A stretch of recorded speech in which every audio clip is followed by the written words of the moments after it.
What's going on, people? It's the end of 2019, and you know that means we have to do some low-effort content to recap the year. So that means reactions, baby. So we're going to be reacting to the top 5 knockouts in 2019. Just to be clear, we are also ranking these knockouts. Yeah. So when I said it was low-effort content, I was trying to be relatable. We actually probably spent 3 hours preparing this video. But you don't care about how much effort we put into the videos. You just want to know our top 5 knockouts in 2019. So we're going to give them to you here. But here is our criteria. We went with significance.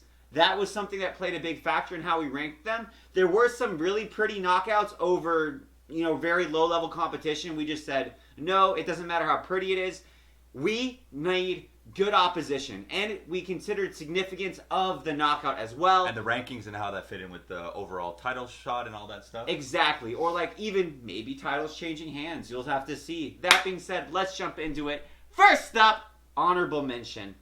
This was a rough category. Yeah, we had a hard time narrowing it down, but it was Jessica Andrade versus Rhodes Namajunas.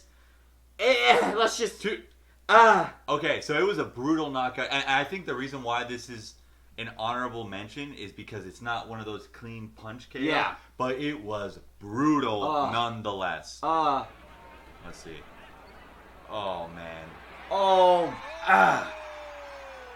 Fuck my life. The fan cams make it so much worse, guys. I know it's blurry and all that, but man. Just bear with you see what's happening. The way that Rose's neck is just kind of cranked and just fuck my life. The way that it's just she basically could lick the belly button lint out of her navel. That was it looked like it completely just crushed her neck. We had to give this on the list because we never see slam KOs in MMA, and they're just it's insanely violent and but when they're done, it's really nice. Let's see it one more time, real speed. Just because I feel like the slow-mo takes away some of the violence from it.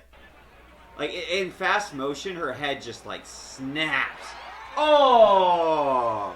Alright. Yo! So that's our honorable mention. Our number 5. Kevin Lee versus Grigor Gillespie. Okay, so this was...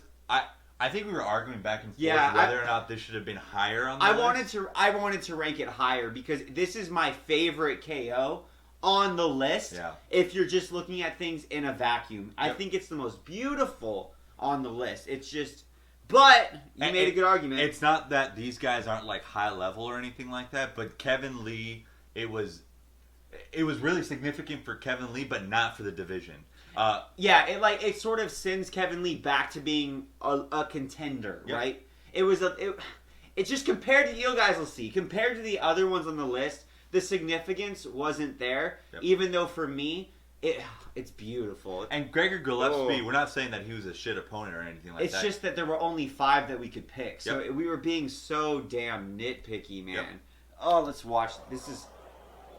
Oh fuck. This just makes me... Oh!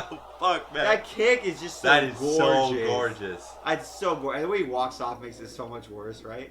The slow-mo. That faint jab. His jab is so long. Oh. Step bow. That was a really nice... the way he, created distance from the right hand to get Gillespie to back up straight into that kick. And the way he snuck that right foot up. Also, if you guys will note, we'll show it one more time. Gillespie's hair makes the knockout look so more violent. Yeah, that was a crazy. I think this is the most beautiful knockout of 2019, personally, and it was over really good competition. It just wasn't championship level competition. Oh man, that was beautiful. He went so stiff. He went so damn stiff.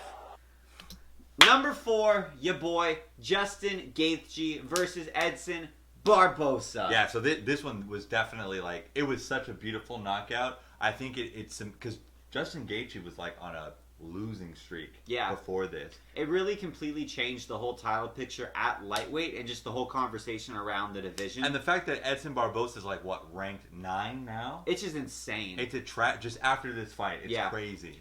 I will say, I think this is a great KO, despite the fact that Justin Gaethje fingers Edson Barbosa's eyeballs pretty vigorously. Yeah. Pretty it was vigorously. Really bad. But we're not judging what happened before the KO. But it was beautiful. We're just judging the KO, so let's hit it. Edson's kicks, man. I just... fuck. This is one of them that looks so much worse in the fan cam. Yeah. The way that Edson just falls... Oh, what a snazzy. Justin's backflip is almost as good as the KO. Ooh. Oh. The way that the lights just go out and you can truly see Edson's head bounce off the canvas from this angle on the fan cam. That's the other thing we're bringing you. We're bringing you alternative angles on this stuff. It's not because we don't want to get copyright struck. It's completely because we appreciate and are looking out for you guys. That's so brutal. Yeah, that was insane. This one, yuck. I remember everyone wanted to see leg kicks in this fight. Oof. Oof. I think that was... I think that's something that, like, I haven't seen from, like, Justin. Like, at all. Like, just that he's able to, like, cut off the cage and, like, intelligently predict where somebody else is. He is good at cutting off the cage. I was watching this fight back when we were making the list. I was surprised how much Gaethje actually did get tagged by Barbosa still, though. Yeah. Like, the whole narrative is like, oh, Justin, defensively sound fighter now. And I'm like, no. I think he's a little bit better, but it was just crazy. Well, it makes it really interesting with the top guys that he can possibly face. Like, I do still think that if he fought Khabib, he would get fucked up. Yeah, I think so too. Fought Tony, he'd get fucked up. Obviously, he'd get fucked up by Poirier, and I think because he'd get fucked up by Poirier, he could get fucked up by Conor McGregor.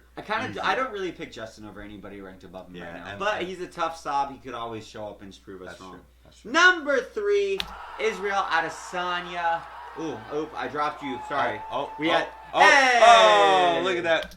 Israel Adesanya versus Robert Whittaker. Oh. This is where we really get into the significance, right? This is a championship level bout. And it changed. It literally put middleweight on a fucking dumpster. Everything's fire. Going crazy now. Yeah. The middleweight division is so much fun right now. It also broke my heart. I don't know if you guys know, but I am a Robert Whittaker fanboy.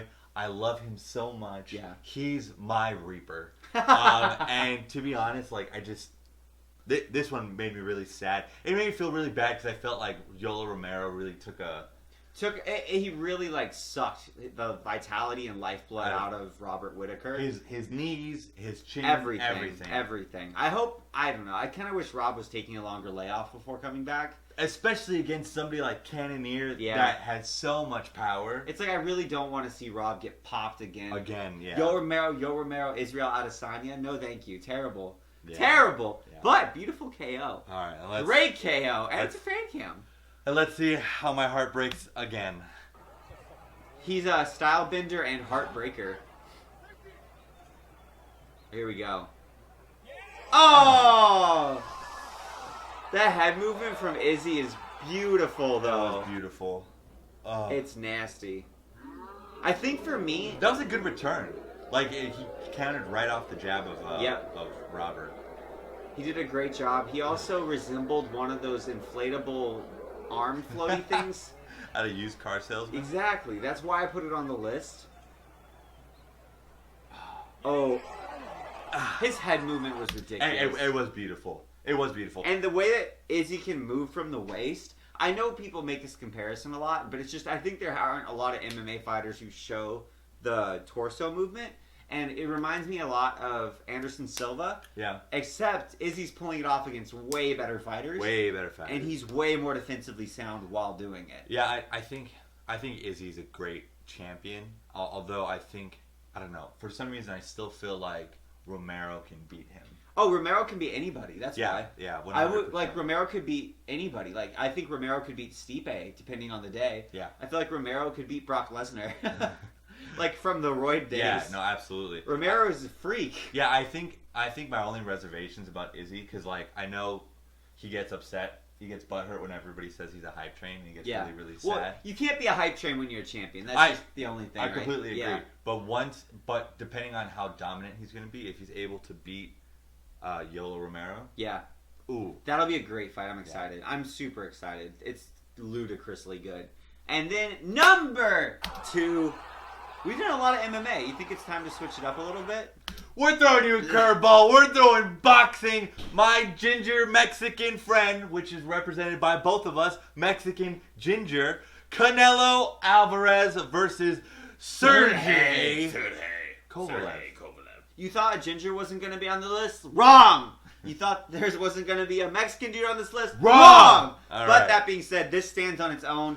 Became a 3-division true champion, 4-division arguable champion. Fought up another damn weight class. 5'9" versus 6'3". Weight, reach, gave up everything. Yeah, it's insane. Like when I first saw that he was able to KO Kovalev, I was like, fuck, this is another, like, Roy Jones Jr. on our hands. I don't know if Canelo can go all the way up to heavyweight. I think he's not going up. He's coming back down to fight. Yeah, he's coming back down because he wants. There's he wants to get a true championship belt in the. I hate the different weight divisions from MMA and boxing. Yeah, 155. Yeah. Or no, he wants whatever one he doesn't have the true belt from. He wants to come back down and get that true belt. Fair enough. But that being said, it's a gorgeous KO. All that horse shit aside, the actual KO is beautiful. And let's check it out. Awkward pause. Whoever this fan is has money too. They're right next to it. Oh man. Oh, boom. That was It was gorgeous. So like I think Kovalev was already hurt. He was already rocked at that point. Canelo hooks him. Boom. He's dazed. Bambi legs. Yuck. Boom. Straight piston right down. You'll never see a shot connect more cleanly than that right. It was literally exactly on the chin.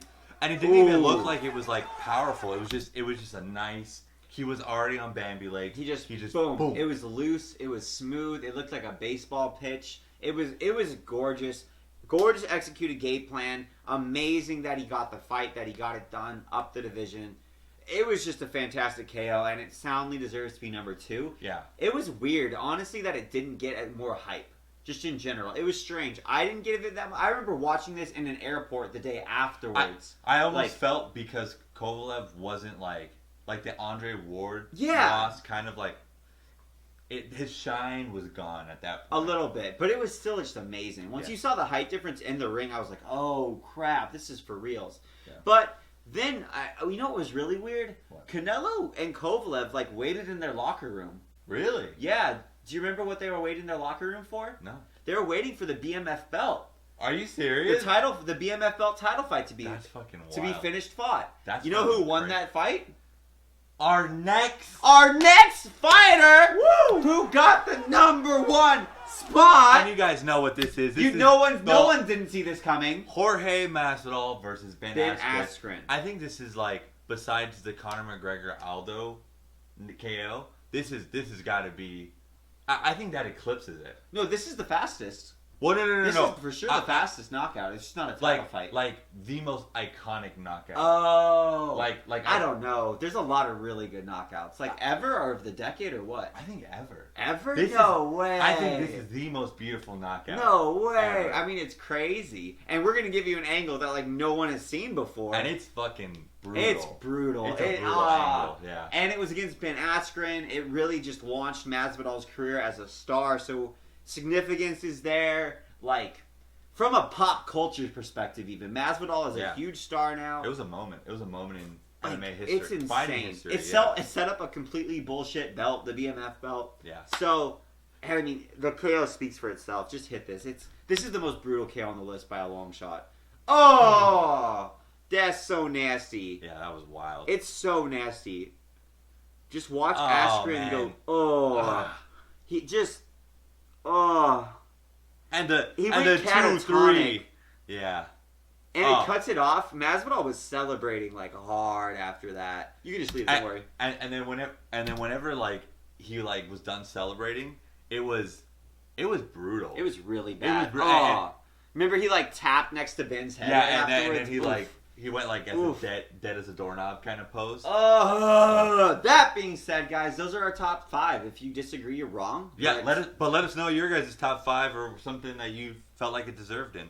Also, for the comments that say, wow, what about this KO? What about, make sure it's fucking in 2019. I just want to say that. Because we had a lot that we were like, we need to include this one. And they weren't, for some reason, it was November 2018 and up. We were just like, oh yeah, that completely counts. Yeah. And then Ngannou's KO over Overeem, we were both like, hell yeah, that one was wild. But no.